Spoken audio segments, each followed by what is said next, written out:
Brotherhood Ballad, just in time for a little college football playoff reaction and a preview to this weekend's crazy events that occurred. Alabama and Oklahoma. Oklahoma came out of the gates looking real sharp. 17-0, they got out to that huge lead, and then Alabama just started coming back. Oklahoma was making so many errors. They had a costly penalty, a Mateer pick six.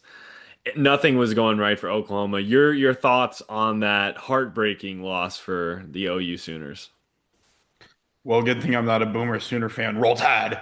Uh, I think that this game had to be Kalen DeBoer's kind of stamp to keep his job. Well, not necessarily keep his job, but he would have been on a seat that's up in flames if they lost two times to the same team in the same season for the first time since 1470, when they lost to fucking the University of fucking who knows what when they were playing on dirt and minefields. Um, so I think Alabama showed out crazy in the second half, because they had a stupid low amount of yards in the first half, and they had that pick six right to end the half, I believe it was, which definitely flipped the momentum of the entire game. Even bringing 50 Cent on the field in the fourth quarter to sing "Many Men" clearly didn't do much. Which I mean, shout out 50 Cent, but that could have been one of the dumbest things I've ever seen in a CFP game. I love the light show at the beginning. I really think Yeah. that consensus opinion that I'm getting online, and I just think with anybody that loves college football, these first round games are already a home field advantage and things like that. But I think the quarterfinals need to be at home. And I really think that the semifinals, it depends. Like it'll be really cool to have a Peach Bowl and a Fiesta Bowl, but these first two rounds need to be in the home environments. Because can you imagine the Oregon Texas Tech game in Lubbock? Like it would be going bananas. Alabama, Indiana, and Bloomington. That's what we need. We can't just have. I mean, Alabama, Indiana is going to be a phenomenal New Year's Day game in the Rose Bowl. The Rose Bowl is iconic, but Shout out the Rose Bowl.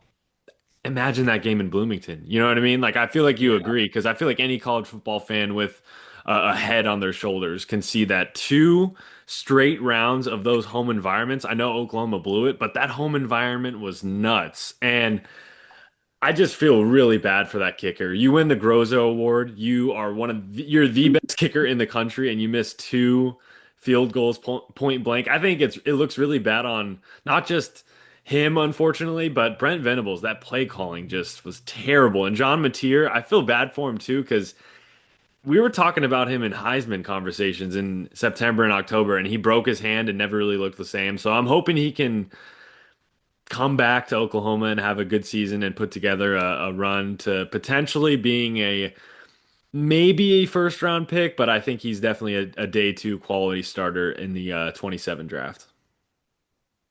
Yeah, I mean, it it's college football. It's the amateurs. It's the diet NFL. They'll do whatever can bring them the most money. They don't care about programs, traditions, teammates. They don't care about any of that anymore. It doesn't matter. Wherever brings them the most money, they'll go. That's why John Mateer is probably going to go to some random ass school that'll give him a shit ton of money to do fuck all and break his hand again, probably. Who knows? Who cares? Um, but yeah, you would think, right, using your logic and the head on your shoulders, that yeah, playing home games for the CFP would make a lot of sense. It would be great to see a game in Bloomington. They don't have games there because they don't make the CFP ever. So yeah, that would be electric. But the bunch of idiots of the college football and the NCAA are just a bunch of fucking money fiends. They don't care. Um, the only game that really should be played at a neutral site is the national championship, which is the equivalent to the Super Bowl. Every game in the playoffs of the NFL is played at the higher seed stadium, except the Super Bowl, and that's how it should be. Um, if you've earned yourself that high of a position throughout your regular season, you deserve to be at home. It's pretty simple. Who cares about a Fiesta Bowl? I don't. I mean, I know I went to the Fiesta Bowl when Michigan played TCU, but I wouldn't have cared if it was in outside of Dallas or in Ann Arbor. I mean, I probably wouldn't have gone because I wouldn't go to either of those. Well, I'd go to Dallas, but I don't really have a reason to go to Ann Arbor. It just happened to be the fact that I was already in Scottsdale. But for the true fans of those teams, it should be at home. I couldn't agree more. Um, in terms of like the other games, I know we talked about it all season because I was a huge, like, I'm still a big fan of North Texas, and I would have loved to see them make it, even though they would have gotten murdered. Um, but after watching the Tulane Ole Miss game, I'm like, this is a fucking pathetic ass game. I know, like, JMU actually played pretty well against Oregon. Like, they put up what, 34, 35 points. Yep, 34 to 51. So, like, it still was, I mean, it was still a blowout, but like, at least they had somewhat of a fight. Like, they just, not that I really care going into next season because I'm done watching college football, except probably the CFP. There should be no, it should be the best 12 teams. That's it. 1 through 12 should make it, no contention. I mostly agree with that. I think that the 1 through 12 I think is it's always going to be a debate. I think whether we have two teams with the BCS 4 or 12, there's always going to be teams that feel like they were left out. I think that we had the wrong draw this season. Obviously, Tulane and James Madison. James Madison deserved to be in there. I think Tulane. I really don't think they did. I think we just need one team in there. And a good point that I did hear was that March Madness is fun because every conference winner gets to be in the tournament, which is Yeah. super cool for teams like Harvard, for teams like in the small conferences that like if NAU wanted to make a run and win their conference, they can do it, which I think is cool for that sport. But college football is not the same as college basketball. College basketball is the upsets that do happen, the Cinderellas, there always is a couple in the year, but there's 68 teams. So of course it's going to happen. If there was 68 college football matchups or teams and like there would probably be one upset. James Madison would probably beat an Oregon or something like that. But it's just so unfair. The fact that Ole Miss got the draw of playing Tulane, while a 5 seed or a 7 seed in Texas A&M lost to a Miami. They had Miami as a draw versus if they were 1 seed higher, they would have played Tulane and probably beat them by the same score. So I think it's just unfair. I think they really made a mistake putting two group of 5 teams in. I don't think that's a hot take. I think I I really don't. agree that the top 12 should make it. And for some reason, if no ACC teams would have made it, then oh well. And then Notre Dame, I Way think better. if Notre Dame should only make it if they have a really, really good squad like they did last year. So that's kind of the special caveat. But I really do agree with the 1 through 12 should make it because college football, I mean, they're trying to make the most money, so just put the best teams together. Everybody watches the Elite Eight in March Madness for the reason that it's most always like the best teams, unless you have a Cinderella or two in there. But UMBC, shout out. facts. There's been some great upsets, and I just think that they're just going to be adjusting it every year, I think, which is okay. I think the seeding change this year was huge, having the top 4 teams get the 4 seeds. I think last year was a disaster, having Boise State, ASU, and now it's just a mess. So they fixed that. Now next season, I think they'll fix it with just having the 1 through 12 going. I think we definitely could see a 14 or a 16 playoff, which I really hope that they don't go more than 16. 24 would be cool from the aspect that Arizona might have a better chance to make a 24 team. But like my dad has mentioned, I don't want to play Indiana. If we somehow win a first round game, we'll get murdered. I'd rather end the season hopefully beating an SMU team in the Holiday Bowl. That's a Shout perfect out. season. 10-3, I'm cool with it. I don't want to go 10-3, lose the Big 12 championship, and then get murdered by Tulane. You know what I mean? So I think 24 is too much. We just got to keep it at 12, maybe 14, and give the first top 2 teams a bye. But I think that's just pushing it too much. I The liked it NFL better has when their it, formula, and they need to yeah. maybe mimic it, but not try to copy it exactly. I liked it better when it was 4. Also, I have a couple of questions. Well, it's a statement, then a question. I know we had been fairly big on towards the end of the season on Pavia winning Heisman. We've been talking back and forth on it. Honestly, I couldn't be more happy that he did not win it. Mendoza gave an all-time Heisman speech. That is the true embodiment of a Heisman winner. Shout out Mendoza, shout out Bloomington. Kurt Cignetti's a maniac, but he's a great head coach. Just to be frank, Diego Pavia is a fucking pussy. I mean, you're 28 years old, you're in your 15th season of eligibility like Cam Rising, and you're going to the club after making like those bottle, like when you get bottle service, those signs that say fuck Indiana, like your team would have gotten murdered by Indiana. Like, bro just needs to make a LinkedIn and go work for like waste management or something. So I Yeah, wanted to I ask you, mean, how do you feel about the about Mendoza winning the Heisman? I loved it. I was all the way in. I know some people might have thought, even some people were trying to say Marcel Reed deserves a case, but we saw how that turned out. So Jeremiah Dude, Love, I do want to give him his flowers. He deserved to be in New York. Pavia, he was just trying to do a Manziel impression, and you're not Johnny Football. Johnny Football took over the whole world. Pavia, you did well for a community college transfer and a New and you Mexico beat State Bama, transfer. cool. You beat Bama last year. That was probably the peak. I mean, this year, you guys would have gotten murdered by any of these teams in the playoff, minus James Madison and Tulane. But I think even Tulane probably would have, or I guess either of them probably would have given him a good I game. But think James Madison would have given him a better run than Tulane. yeah, I think Tulane, it's just tough with these coaches. I think the problems with college football, as Joel Klatt, as he said, they're solvable. Like, you just got to change the schedule. You can't have Ole Miss murdering Tulane and their coach not even be there. Lane Kiffin needs to be there. If he was going to make this decision, it should have been after the playoff. Like, obviously he couldn't for recruiting purposes, but I just hate the calendar of the college landscape right now. It's just all messed up. Like, even with a couple seasons ago, Arizona, we were just celebrating our Alamo Bowl win. A month later, we lose our coach, and we like a couple weeks later, we didn't know if we were losing T-Mac or Fafita. I think it's just um, too much change right now. Obviously, I sound like an old head. Like, I do love some of the aspects, but also it's just a different landscape than it was even 5, 10 years ago. They should get rid of NIL. That would make college football what it once was.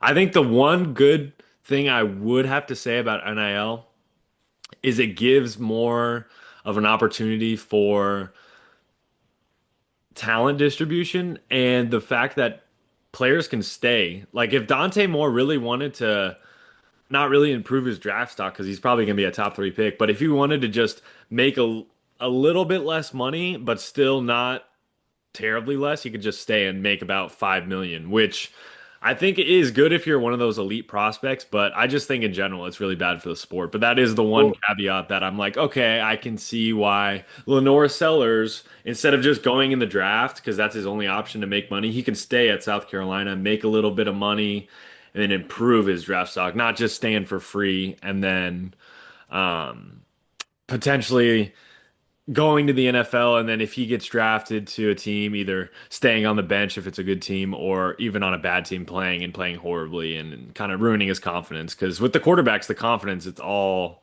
it is, really. I think it's just part of life. So what, I mean, you don't go to college to get paid. People and amateurs don't get paid.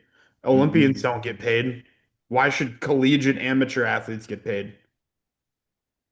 I don't think any collegiate athlete should get paid whatsoever. Other than Livy Dunn.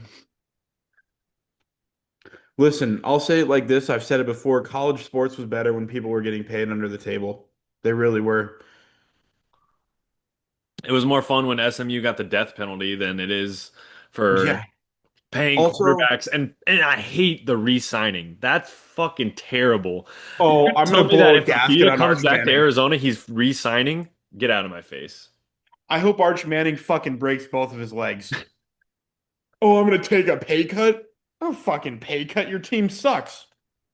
You take a pay cut, like What are you taking a pay cut from? Your whole family's the man. Like, what pay even cut? you got paid $3 million to sit behind Quinn fucking Ewers. What is this? Taking a pay cut? Your whole family's loaded. What are you taking a pay cut for? Oh, I can't drive my orange fucking Lamborghini around Austin. Darn. Oh, poor me. I did Texas want won't buy to. me a fucking penthouse in downtown Austin. I don't have a view of the city anymore. I have to live on the 58th floor, not the 60th. Oh, I did want to give some shout outs before we moved on to some predictions in the college football playoff. I did want to give a shout out to our guy Willie Pete. The Penn State Nittany Lions are going up against Clemson in one of the saddest, most depressing pinstripe bowls I've ever fucking seen in my life. It's Saturday the 27th at 11 a.m., bright and early. We have a 6-6 versus a 7-5 matchup. Is that at the Yankee Stadium? It is at the Yankees baseball stadium. It's crazy because 2.5 hours later, UConn and Army play in the Fenway Bowl, and I think I'd rather watch that. I'd rather watch paint dry.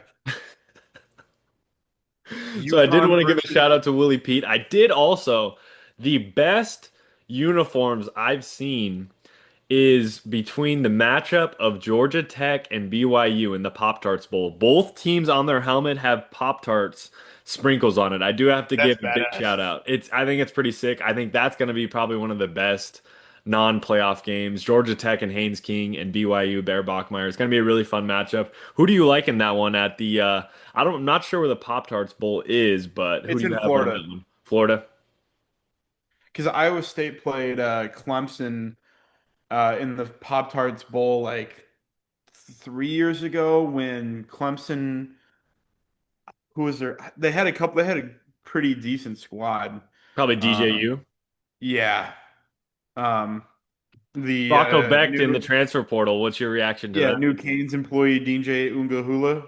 Um, Rocco Becht. I mean, he's kind of like I'm not really that much of an Iowa State fan, but I mean, he like I think Iowa State fans liked Rocco Beck. I mean, obviously it's a lot bigger, like disappointing news losing Matt Campbell, but Penn State's got a great head coach now. Matt Campbell's a dog. Sounds like Rocco Beck is going to use his last year of eligibility to be the Penn State starting quarterback.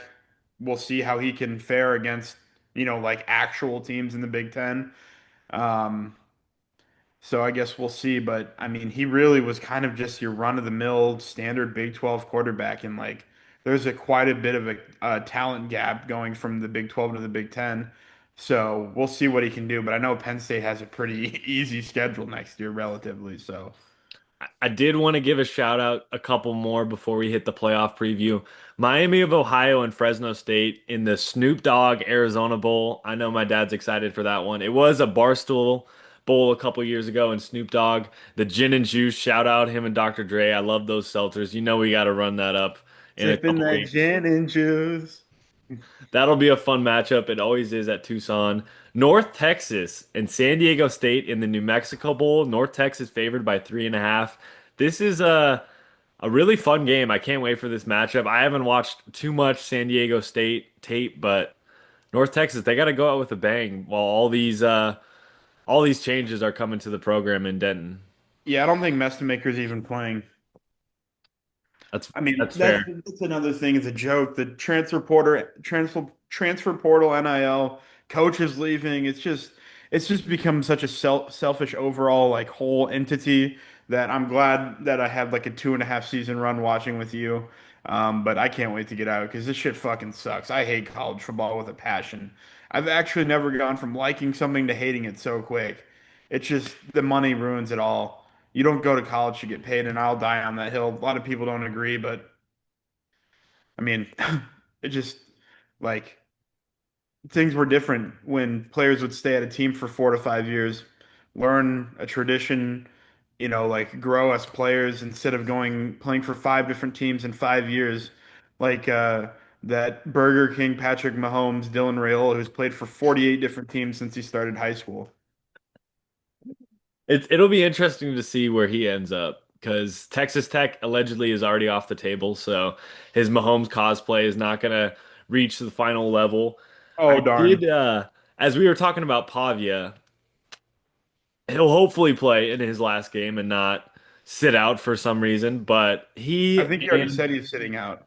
Oh, he is. Okay, so the Commodores are going to be going up against the Iowa Hawkeyes in the ReliaQuest Bowl on New Year's Eve to start your day. Who do you have winning that one? You think Kirk Ferentz will get a 9-win season out of those Hawkeyes? I think I'd rather play in the snow. I don't give a fuck about that game. The Sun Bowl, Arizona State and Duke. I think that'll be a really interesting matchup to see Jeff Sims and Darian Mensah battle it out. Sam Levitt entering the portal, so that sucks for ASU fans, but obviously we don't really care about how they feel. The Sports Citrus down. Bowl, Michigan and Texas. Bryce Underwood and Arch Manning potentially, unless they sit out or enter the portal.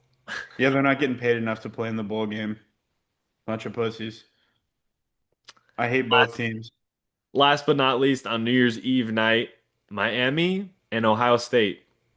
Who do you like Ohio in this one? State by serial murder. Nine and Ohio a State's half is gonna the look. spread. It should be higher, dude. Ohio State is going to murder them. Dude, Carson Beck was Julian throwing Sain's gonna fucking have a field checkdowns and day. barely beat Texas A&M because both field goal kickers just decided to fucking glitch out.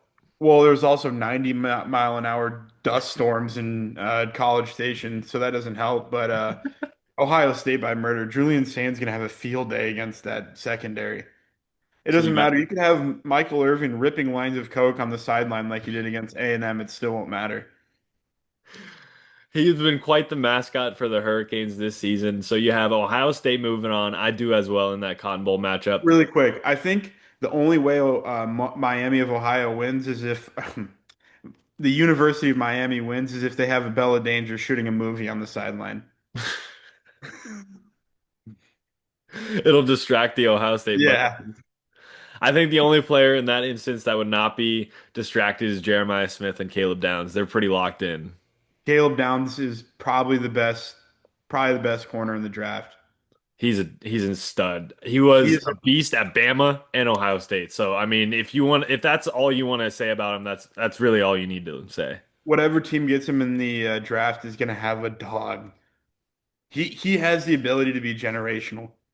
Like he could be a what Jabril Peppers wanted to be. Like he could be Yeah. that kind of he could be like a Kyle Hamilton. Like you can't miss him. Like when he's on the TV, he's there. So Kyle Hamilton was a dog in Notre Dame. Oregon, Texas Tech. Who do you like in this matchup? Scotty likes Texas Tech to win it all.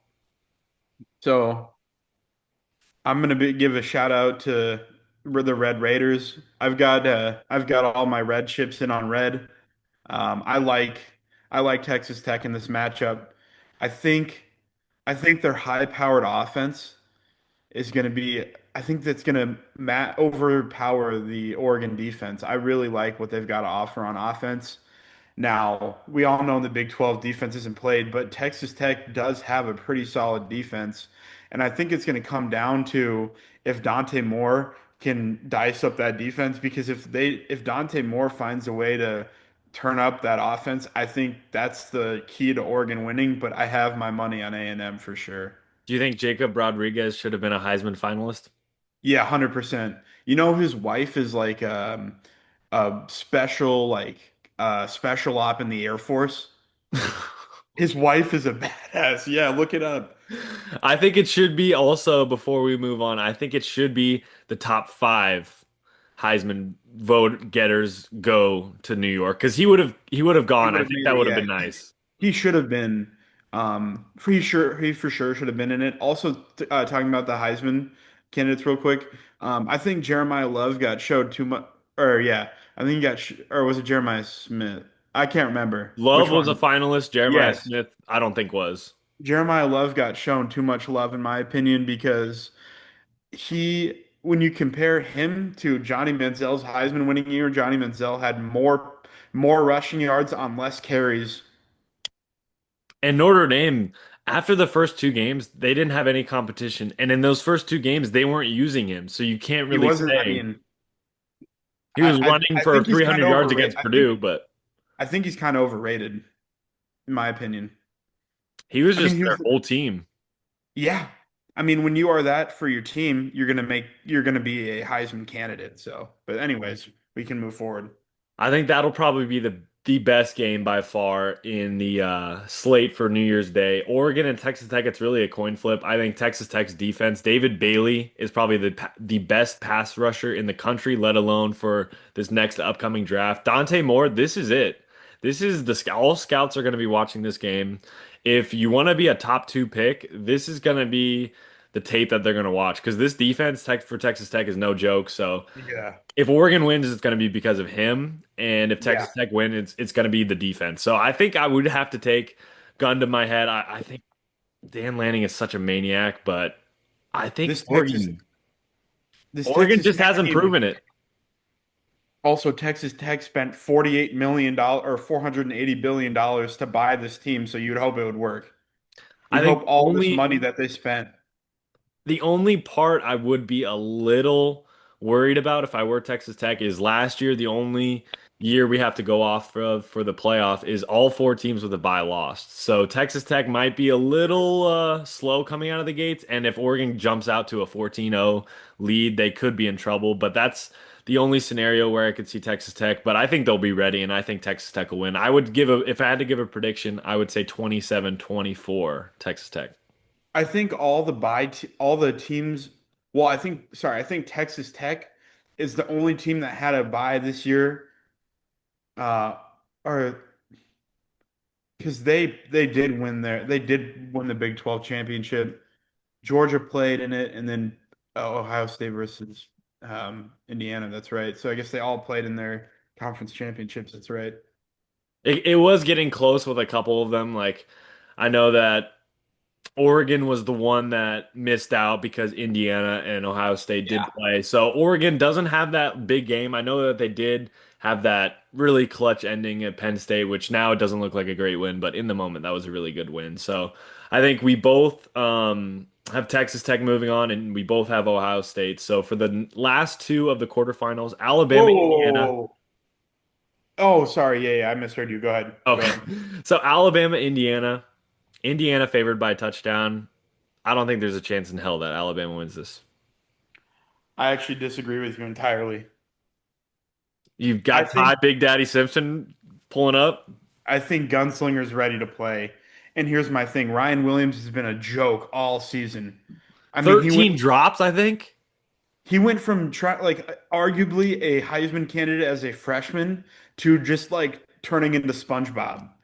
Like just drop it. Like he had three drops against Oklahoma.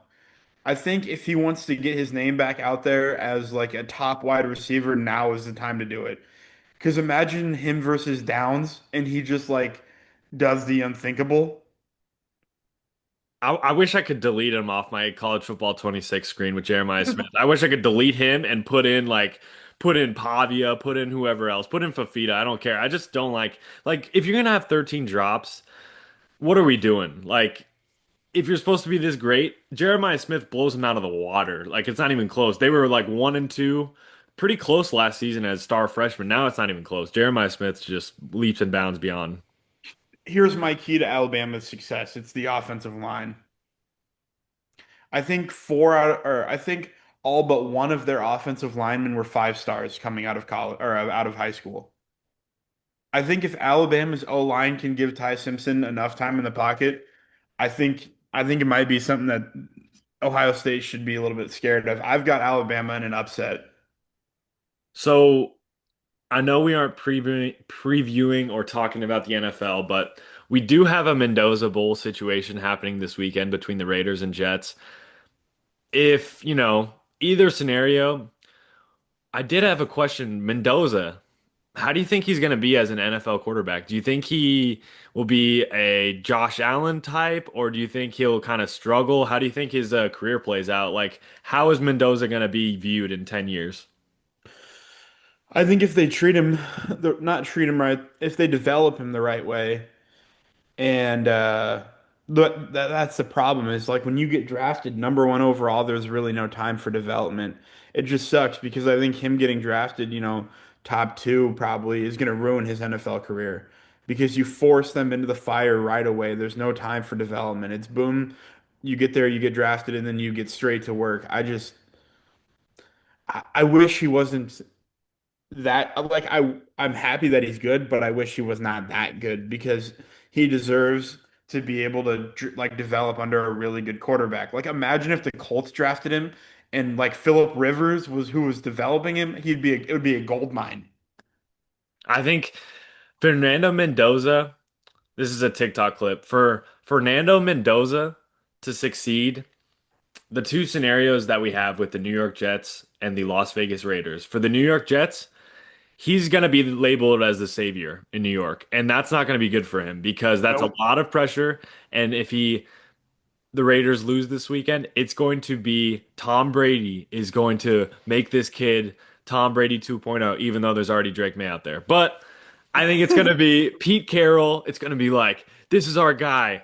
But don't forget that the Raiders, like their division is stacked. You got Bo Nix and the Broncos. You got Herbert and the Chargers. And you got the Chiefs. Yeah, they're having a down year, but you still have Mahomes. So it would be brutal, either situation. So if you were him, which team would you rather go to? Being the savior in the Jets and that disastrous There's organization no or the such thing as Raiders? the savior of the Jets. The last good quarterback was Joe Namath. Not your boy Mark Sanchez and the Buffalo.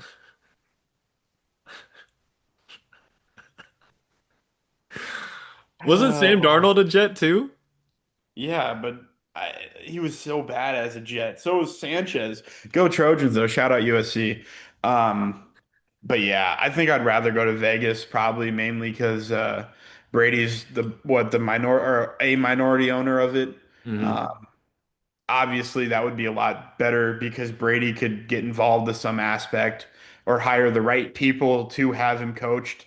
Maybe get some of the same people that Brady had helping him develop, maybe get some. I mean, Brady has every connection. He's the most winning. I mean, he's got all the Super Bowls. Like he's got the right people in charge to help Mendoza develop. So I think it'd probably be Vegas, even though Vegas is a shithole. Like, Genty. no, Genty's a bright I don't spot. mean the players. I mean the Oh, the city. actual city. Yeah, I Yeah, hate the Vegas. city of Vegas is a shithole, and New York's not any better. It's full of rats and like literal rats, and it smells like shit. They're both horrible cities, but I would, it's just hell. But yeah, I would rather go to the Raiders. I would 100% too because Bowers and Genty would make me super excited. So hopefully, for everybody's sake, the Raiders will lose this weekend. Georgia and Ole Miss, the last college football playoff we'll look at, and then we'll have a little Christmas NBA talk. Ole Miss and Georgia, Georgia favored by 6.5. I like to take this spread. I would take Georgia winning by a touchdown. Ole Miss, I don't think they have a chance. I think it's You the Sugar don't? Bowl. I think Georgia's defense is really like that. I really think Gunnar Stockton's come on to his own. I think the only way Ole Miss does it is Chambliss has to be perfect. He has to not have any costly mistakes if they're going to win this game. I have two upsets. Wow. I'm taking Make the case. Bama. I'm taking So we saw how good Georgia was in the SEC championship. Like they ran through Bama, but Bama had an off game. Bama beat them the first time they played in the regular season this year. My case is that I genuinely believe that at full firepower, I believe that Ole Miss's offense is better than Georgia's offense. I would rather have Trinidad Chambliss right now as a starting quarterback developing a new team than Gunnar Stockton. Don't get it wrong. Georgia's defenses, they are some dogs. They always produce some unbelievable NFL talent. Like I'm pretty sure Green Bay has drafted a multitude of Georgia defensive players throughout the years. I mean, their defense is top tier. So I think like you mentioned, it's going to have to be a 100% day from Chambliss. But I think this Ole Miss team, to an extent, is fired up the way that Kiffin kind of got up and left. Oh I yeah. think I think there's something more to the story than just they're gonna go up against Georgia and just kind of get pounded. I like Ole Miss by a field goal. Pete Golding will be a legend if he upsets Kirby Smart in Georgia because I mean that's a Cinderella story right there. We could have a March Madness type run if Ole And Miss, and then they go up against the Ohio State team that next semifinal game. I think it's a legit chance for a Cinderella-esque type of because you should not count out Ole Miss. all the all the stuff that they've learned up to this point has been from the Kiffin like coaching tree, and all those people are still there. Just Kiffin isn't. I like it. Ole Miss Cinderella run. Heard it here first on the Brotherhood Ballad. We have 5 games in the NBA. Christmas Day. Which one are you most looking forward to? I know your Milwaukee Bucks are not on the slate, unfortunately, but we do have some interesting matchups. Yeah. They've been on the slate of the past few years, but not this year. They don't deserve it. They're like 11 and 30. You can run through your predictions real quick. Cavs Knicks to start the day, I think is a really good start. I think Yeah. the East this year is so intriguing because this is really the only matchup that matters. Obviously, Boston would be in this slot if Tatum was playing, but these are really the two teams in the East right now that Yeah. are pretty much the only ones that I have going potentially in the finals. So I think the Knicks will take this at home. MSG on Christmas Day. We got to go to that at some point. We got to do a live Yeah. pod because that would be sick. MSG is such a dope arena. I've been a couple times, never for Knicks games though. But I think the only two games that I'm really looking forward to are the last two games, the Rockets and the Lakers, and then the Nuggets versus the T-Wolves. Austin Reeves has been playing like crazy this season, and both teams are good. I think aren't the Lakers the two seed in the West right now? Yeah. So um, I think that's going to be a great matchup. And the T-Wolves versus the Nuggets has been, as of recent, has been a good matchup. So I'm all for that. I really couldn't care about the Thunder versus the Spurs. One and I two in the West. It'll be huge. I absolutely despise the Thunder, and I like just the acting, the flops. It's just horrible basketball. It's not real. The NBA has turned into such a joke too. I mean, for you, I hope Tatum has a healthy, speedy recovery because you never, I mean, regardless of who you support, those types of injuries are horrible. I mean, it arguably costed the Pacers the finals. Who knows what happens if Halliburton's healthy that game? So that's not a discussion for now, but you hate those injuries. And so if I had a rapid fire picking a winner from each game, give me the Knicks at home, give me the Thunder at home, SGA for 40 flops and 50 shots from the line. Um, I'll take the Warrior. It's the Warriors on Christmas. Curry's about to have a 50 ball. Even though his wife is talking about how she never wanted kids and never wanted any of that to begin with, she could just leave him. Curry's better without her, anyways. Shout So out is Steph. Dell without his Yeah. wife. Shout out Steph. Free Steph. Shout out Dell. Give me the Lakers on Christmas at the Staples. Oh, sorry, the Crypto.com arena. That's so stupid. And give me the T-Wolves to upset Denver. Or it's in Minneapolis, I think. I don't It's in know. Denver. Give me Minneapolis regardless. Give me the T-Wolves.